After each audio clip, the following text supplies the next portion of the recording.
네, 오늘 요한계시록 15장 5절부터 16장 21절까지 말씀입니다. 15장 5절부터 16장 21절 말씀 제목은 긍휼 없는 최후 심판입니다. 긍휼 없는 최후 심판. 긍휼이 없는 최후 심판이라는 것이죠. 하나님은 자비와 사랑이 크신 분이십니다. 그 이유로 세상을 단번에 다 멸망시킬 수 있음에도 세상의 어느 부분만을 먼저 심판하십니다. 7인으로는 세상의 4분의 1을, 7 나팔재앙으로는 세상의 3분의 1을 심판하십니다. 두려운 심판을 보고서라도 사람들이 회개하고 구원받길 바라시는 하나님의 깊은 사랑과 뜻이 담긴 것입니다. 이렇게 하나님은 사람들에게 지속적인 회개의 기회를 주십니다. 그렇지만 짐승을 숭배하고 하나님을 대적한 자들은 회개할 마음이 없습니다. 오히려 하나님을 욕하고 해방하는 악을 더합니다. 하나님께서 더 이상 기다리실지라도 이들은 회개할 생각이 없는 것입니다. 그렇게 되니 최종적인 최후의 대접 재앙이 다가옵니다. 이 심판은 앞에 인나팔 심판과 달리 부분적인 심판이 아닙니다. 세상에 남은 모든 자에 대한 가장 완벽하고 혹독한 심판입니다. 이 최후 심판의 대상이 된 자들은 아무도 피할 수 없습니다. 그때는 기도하고 억지로 회개해봐야 소용이 없습니다. 하나님께서 기도를 들어주시거나 응답해 주시는 시간이 지나갔습니다. 이때는 가차없이 긍휼 없는 심판만 있을 뿐입니다. 이 심판은 전 지구적이고 전 우주적입니다. 이 땅에 남은 자들은 어떠한 누구도 피할 수 없습니다. 그래서 긍휼 없는 무서운 최후 심판이 오기 전에 회개할 자들은 회개하고 구원받을 자들은 구원을 받아야 합니다. 이 시간 긍휼 없는 최후 심판이라는 제목으로 말씀을 생각해 보고자 합니다.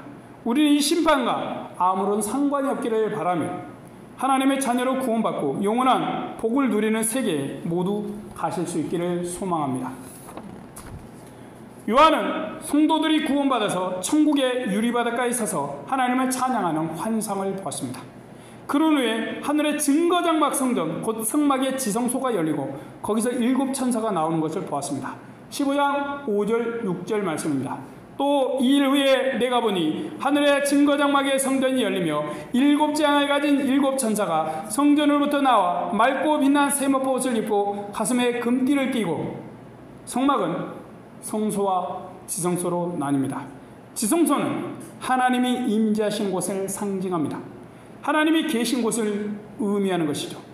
이러한 지성소가 본문에 등장하는 것은 요한이 보는 환상의 메시지를 주시는 분이 하나님이시고 하나님께서 어떤 일을 하실 것을 말씀하시는 것입니다. 그럼 하나님께서 무슨 일을 하시려는지 살펴보겠습니다. 7절 말씀입니다. 네 생물 중에 하나가 세세에 계신 하나님의 진노를 가득히 담은 금대접 7을 그 7 천사에게 주니 하나님의 영광과 능력을 인하여 성전에 연기가 차게 되매 7 천사의 7 재앙이 마치기까지는 성전에 능히 들어갈 자가 없더라. 하나님께서 요한을 통해서 성도들에게 알리시는 것은 7 금대접 재앙입니다. 이 재앙은 하나님께서 이 세상의 마지막으로 부으시는 심판입니다. 이것으로 인해서 하나님의 심판은 완전히 완성이 됩니다. 그러기에 이 심판은 가장 완벽하면서도 가장 무서운 심판이 될 수밖에 없습니다. 이 재앙으로 인해서 무서운 최후 심판이 시작되는 것입니다. 그리고 이 심판이 끝날 때까지 누구도 하나님께 다가갈 수 없습니다. 하나님의 대접 심판이 시작되면서 하나님의 영광이 성전에 가득 차게 됩니다. 그렇게 되면 인간은 그 누구도 하나님의 계신 곳에 다가갈 수 없습니다. 다가가면 죽기 때문입니다. 이 사실은 하나님께서 하시는 대접 심판은 누구도 멈추거나 변경할 수 없음을 말씀하는 것입니다. 이 심판이 마칠 때까지 하나님은 멈추시지 않으십니다.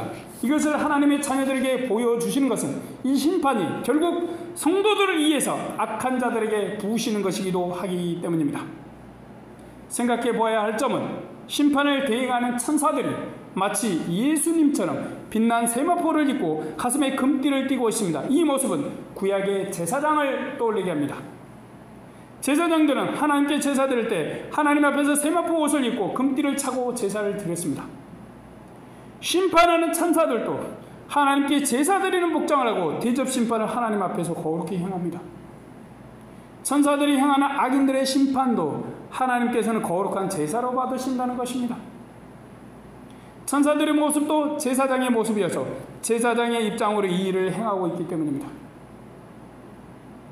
더구나 예수님은 영원하신 하늘의 대제사장이십니다. 그런 주님처럼 천사들이 복장을 하고 있습니다. 이것은 그들이 하는 심판이 그리스도의 대행사역임을 말씀해 줍니다. 이 심판은 영원하신 독생자 그리스도께서 천사들을 통해서 하나님께 드리시는 거룩한 제사인 것입니다. 하나님께서는 그리스도를 통해서 천사들이 올려드리는 피의 제사를 받으십니다. 악한 자들의 심판은 거룩한 일이며 하나님의 뜻이 이루어지는 일인 것입니다. 또한 이 일을 성도들에게 보여주신 것은 이것으로 성도들을 위한 새하늘과 새 땅이 시작되기 때문입니다. 그래서 악인들에 대한 심판이기도 하지만 하나님의 자녀들을 위한 새 시작을 여는 일입니다. 그리스도께서는 이를 대제사장으로서 하나님께 거룩한 제사로 드리십니다. 악한 자들의 멸망은 하나님께 영광이 되기 때문입니다. 이 일은 새로운 하나님의 나라를 위한 거룩하고 경이로운 일이 됩니다. 하나님께서는 자녀들을 위해서 이 일을 이루시고 완성해 내십니다. 하나님의 일은 구원도 심판도 거룩합니다. 예수님은 십자가를 통해서 죄인들을 심판하시고 하나님의 자녀들을 구원하셨습니다. 이것이 바로 영원한 대제사장이신 예수님의 구원입니다. 그처럼 주님은 세상을 심판하심으로 다시 새로운 나라를 시작하십니다. 하나님께서는 이러한 심판을 하시기 전에 사람들의 말과 행위와 생각을 아시고 회개할 기회도 주셨습니다. 그러기에 그 기회를 잡지 않고 스스로 포기한 자들에 대한 하나님의 심판은 매우 거룩하며 완전합니다. 절대 옳은 것입니다. 하나님도 의로우시고 대제사장이신 예수님도 의로우시니 주님이 행하시는 심판도 의로우신 것입니다. 하나님의 대접 심판이 출발하는 지성소가 하나님의 영광으로 가득 찹니다. 하나님이 임재하신 것입니다. 인간은 하나님께 아무도 다가갈 수 없습니다. 다가가면 죽을 수밖에 없습니다. 이것은 지극히 거룩하신 하나님의 심판을 누구도 중단시킬 수 없음을 의미합니다. 하나님은 사랑이신 분으로 하나님은 사랑을 성도뿐만 아니라 악인들에게도 베푸셨습니다. 악한 자들의 일부분만 심판하시면서 남은 자들이 돌아오기를 바라셨습니다. 비록 그들이 심판마다 멸망할 죄를 범했을지라도 구원을 받고 하나님의 자녀가 되어서 함께하길 바라셨던 것입니다. 그러나 하나님께서 주신 회개와 구원의 기회를 악인들은 다 날려버렸습니다. 하나님은 드디어 마지막 대접 심판을 행하십니다. 16장 1절입니다. 또 내가 들으니 성전에서 큰 음성이 나서 7 천사에게 말하되 너희는 가서 하나님의 진노의 7 대접을 땅에 쏟으라 하더라. 이제 인류 종말의 심판이다. 이 세상 종말의 심판이 하나님에게서 나와서 온 세상을 향하고 가득 채웁니다. 그 첫 번째 대접 심판은 짐승의 표를 받은 사람들과 우상을 숭배한 자들을 향합니다. 2절 말씀입니다. 첫째가 가서 그 대접을 땅에 쏟음에 악하고 독한 헌대가 짐승의 표를 받는 사람들과 그 우상에게 경배하는 자들에게 나더라. 네, 악하고 독한 헌대는 살이 썩고 고름이 나는 종기를 말합니다. 이것은 미치도록 가렵고 아픈 병입니다. 하나님은 자녀들을 미리 구원하여 그들에게 감사와 기쁨을 주십니다. 하지만 회개치 않고 끝까지 우상과 짐승을 숭배한 자들에게 무자비한 심판을 시작하십니다. 그 심판은 구원받은 자와 구원받지 못한 자들의 차이를 극명히 보여줍니다. 아직 죽는 심판이 시작된 것은 아닙니다. 그래서인지 악인들에게 엄청난 고통이 찾아옵니다. 두 번째 대접장은 사람들을 살려주는 거대한 식량의 보고이자 생명인 바다에 임합니다. 3절 말씀입니다. 둘째가 그 대접을 바다에 쏟음에 바다가 곧 죽은 자의 피같이 되니 바다 가운데 모든 생물이 죽더라. 바다가 피바다가 되는 것입니다. 하나님께서 바닷물을 피로 만들어 버리십니다. 그래서 바다에 사는 플랑크톤부터 고래까지 남김없이 모든 생명체가 멸망을 당합니다.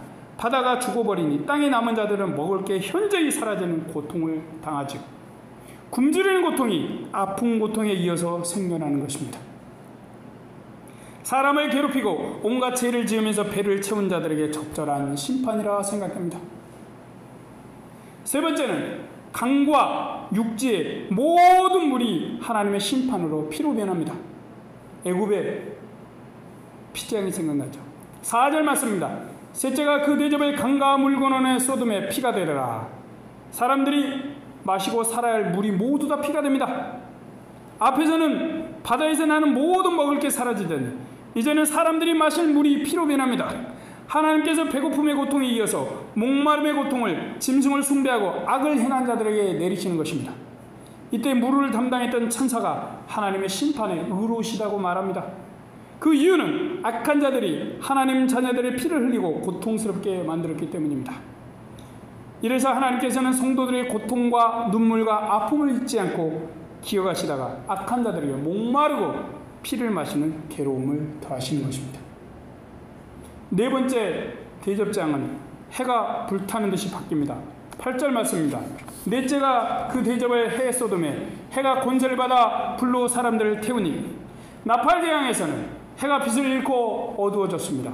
그런데 이제는 빛을 잃었던 해가 갑자기 엄청나게 뜨거워집니다. 태양이 너무나 이글이글 불타서 그 빛과 열로 인해서 악한 자들이 태양의 불에 타는 것입니다. 인간이 겪는 고통 중 가장 큰 고통인 살이 타는 괴로움을 지옥의 형벌을 당하기 전에 미리 살아서 받는 것입니다. 이런 자들은 로마 시대에는 성도들을 불에 태워 죽이기도 했습니다. 그래서 하나님께서는 성도들의 억울함을 갚아주시는 것입니다. 그런데 놀라운 사실은 구절을 보면 이렇게 뜨거운 불에 태워짐을 당하면서도 회개는커녕 광분해서 하나님을 욕하고 해방을 합니다. 하나님께 회개하고 도움을 구해도 부족할 판인데 전혀 회개치 않는 것입니다. 하나님께 영광을 돌리지도 않습니다. 이들은 더 이상 회개의 가능성이 없는 것입니다. 물론 회개의 기회도 지나간 지 오래되었습니다. 이것을 보면 왜 이들이 심판을 받고 고통당하며 망하는지 그 이유를 분명히 보여줍니다. 다섯째 재앙은 짐승과 짐승의 나라를 향합니다. 사단을 추종한 정치 권력과 지도자 그리고 종교 권력과 지도자들에게 하나님의 심판이 쏟아집니다. 10절 말씀입니다. 또 다섯째가 그 대접을 짐승의 보좌에 쏟으니 그 나라가 곧 어두워지며 사람들이 아파서 자기 혀를 깨물고 하나님께서 사람들이 신으로 믿은 자가 신이 아님을 심판을 통해서 드러내십니다. 애굽에서도 그랬죠. 모든 것들이 다 신이었는데 그것들에 다 심판하시죠. 짐승이었던 자가 심판으로 고통을 당하고 하나님을 무서워합니다. 지가 신이라고 하더니 이제 신이 아님이 드러납니다. 그러다 보니 로마 같은 짐승이 힘을 쓰지 못합니다. 하나님께서는 이 심판을 통해서 이런 자들을 믿는 일이 얼마나 무지한 것이고 큰 죄인지 드러내십니다. 사단의 세력인 짐승과 짐승을 빛내고 높인 거짓 선지자와 추종자들에게 하나님의 무서운 심판이 주어지는 것입니다. 그러나 이게 다가 아닙니다. 하나님께서는 사단의 악과 인간의 교만을 이용해서 하나님의 마지막 최후 심판의 정점 중에 하나를 준비하십니다. 12절 말씀입니다. 또 여섯째가 그 대접을 큰 강 유브라데에 쏟으며 강물이 말라서 동방에서 오는 왕들의 길이 예비되더라. 사단인 용과 짐승과 거짓 선지자가 모두 힘을 모아서 자기들 나름 삼위일체로 힘을 모아서 마지막으로 하나님을 대적할 전쟁을 준비합니다. 그들이 히브리 말로 아마겟돈이라는 곳, 헬라로 무기또라는 곳으로 세상의 모든 세력을 모읍니다. 아마겟돈은 이스라엘에 있어서 적이 쳐들어오는 통로인 것입니다. 이것은 미래에 하나님을 대적하는 자들이 함께 모여올 것을 말씀하는 것입니다. 아직도 정신을 못 차린 사단이 짐승과 더불어서 하나님과 그리스도와 한판 싸움을 하려고 하는 것입니다. 이런 악한 자들에게 인간들은 속아서 하나님과 망할 싸움을 준비하는 것이죠.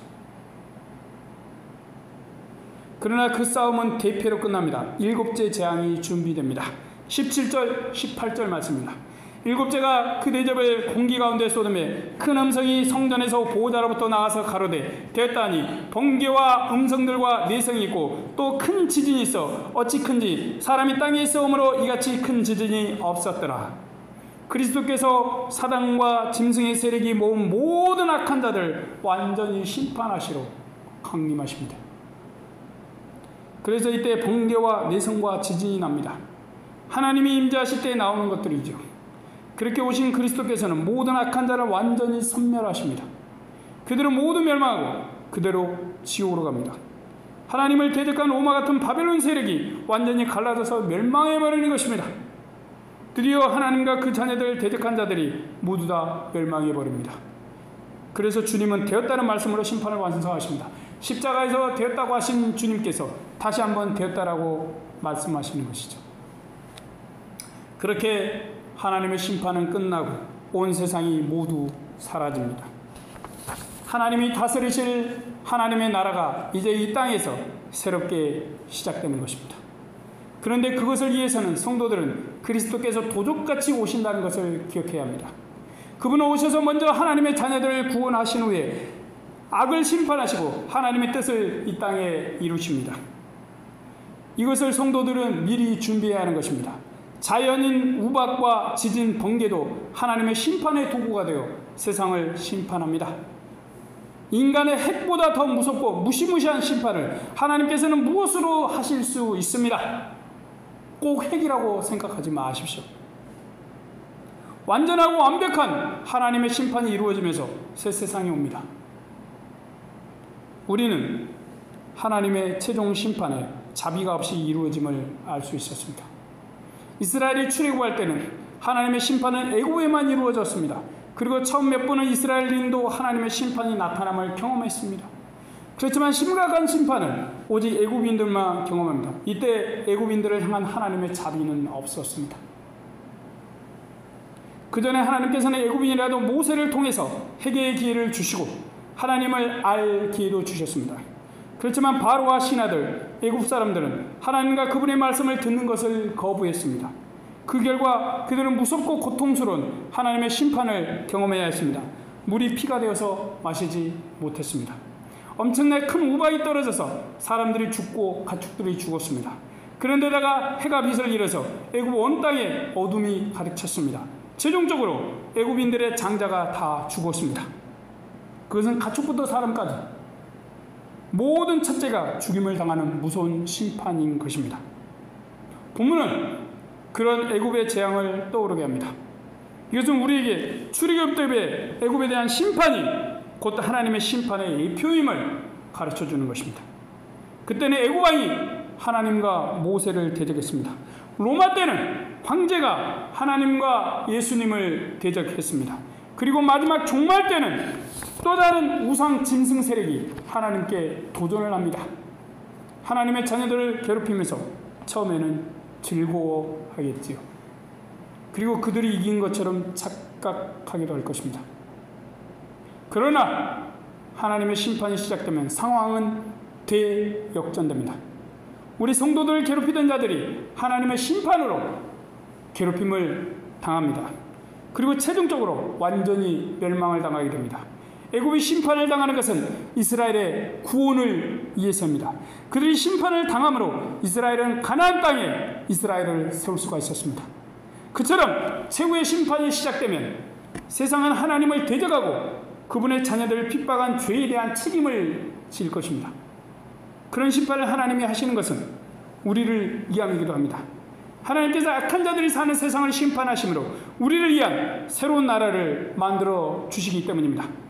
하나님은 우리가 세상의 고통과 죄로 인한 괴로움 없이 행복하게 살 수 있도록 죄를 가진 모든 존재와 죄의 영향을 받은 존재들을 남김없이 심판하십니다. 그렇게 우리가 영원토록 행복할 날이 오게 됩니다.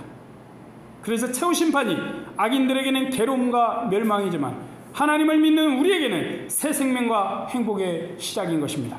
그날이 올 때까지 하나님께서는 온 세상 사람들에게 구원의 기회를 주십니다. 지금도 구원의 기회를 주고 계시죠.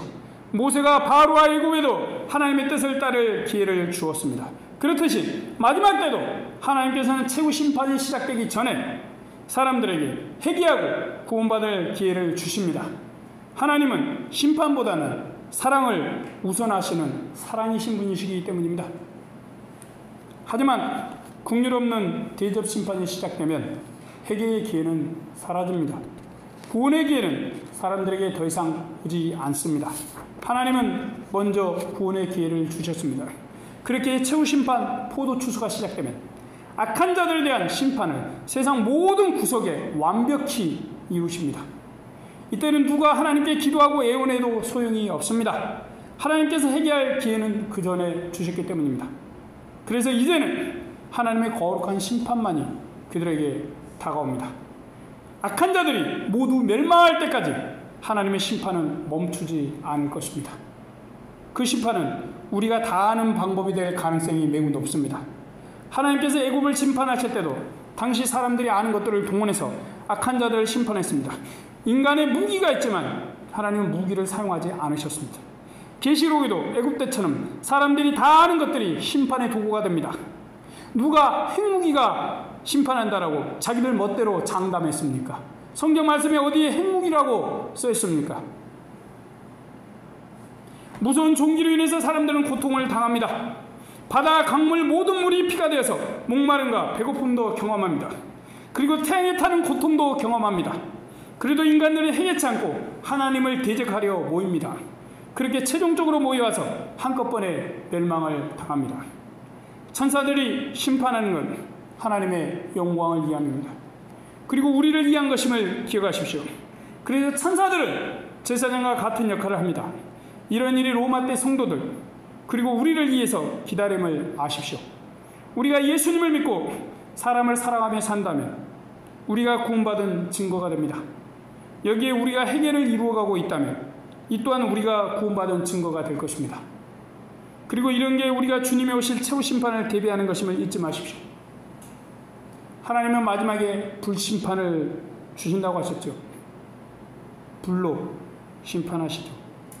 어떤 불이든 태양의 불이든 무엇이든 하나님이 말씀하신 것들을 상징이든 사실이든 행하실 것입니다. 우리가 하나님을 믿고 그리스도의 오심을 예비할 때 최후 심판, 그 무서운 심판은 우리랑 상관이 없습니다. 하나님을 거절하고 성도들을 비웃거나 악을 행한 자들은 최후 심판 때 멸망을 당하게 될 것입니다. 마치 고라의 무리들처럼 살아서 그들은 지옥불에 들어갔죠. 어떻게 될지는 모르지만 어쨌든 그들에겐 지옥이 영원한 지옥불, 밖에 무서운 어둠에 속에 있는 뜨거운 불타는 지옥이 예비되는 것입니다. 물론 그들이 사단의 게임에 하나가 되어서 하나님을 대적할지라도 결국은 모두 다 심판을 당하게 될 것입니다. 그런 후에 하나님께서 우리를 위해서 새 하늘과 새 땅을 여십니다. 아담과 하와가 누려본 하늘과 땅보다 참으로 말로 할 수 없게 좋은 세계가 펼쳐질 날이 오는 것입니다. 우리는 그날을 믿음으로 소망을 가지고 기다리십시오. 그날이 오기를 항상 기대하십시오. 우리의 미래는 두렵거나 불안하지 않습니다. 이것을 생각하면서 자비 없는 하나님의 최후 심판을 사람들이 당하지 않도록 틈을 내서 하나님의 사랑을 전하십시오. 그리고 우리도 오실 주님을 믿고 소망하면서 살아가는 이들이 되길 바랍니다. 아멘. 기도하겠습니다. 언제나 우리를 사랑하시고 인도하신 하나님, 언제나 우리에게 영원한 구원의 복을 열어주시고 영생의 길을 열어주신 하나님, 우리를 사랑하셔서 지금까지 인도하시고 또한 세상 사람들도 사랑하셔서 하나님께로 돌아가길 바라시는 하나님, 사랑과 자비와 은혜가 풍성하신 하나님, 지금은 구원의 날이요 은혜의 때입니다. 하지만 마지막 심판 중에 최후 심판이 다가오면 더 이상 구원의 기회는 없고 은혜는 거두어집니다. 하나님, 그 날이 이르기 전에 많은 사람들이 회개하고 구원받게 하여 주십시오. 교회 안 다니다가 구원을 잃지 않게 하여 주십시오. 교회 안에 많은 이들이 구원받게 하여 주십시오. 교회 밖에 많은 이들도 구원받을 수 있도록 하나님 불쌍히 여기시고 긍휼히 여겨 주십시오. 하나님을 사랑하고 예수님을 사랑하며 사람들을 사랑할 수 있게 주여 도와주시옵소서.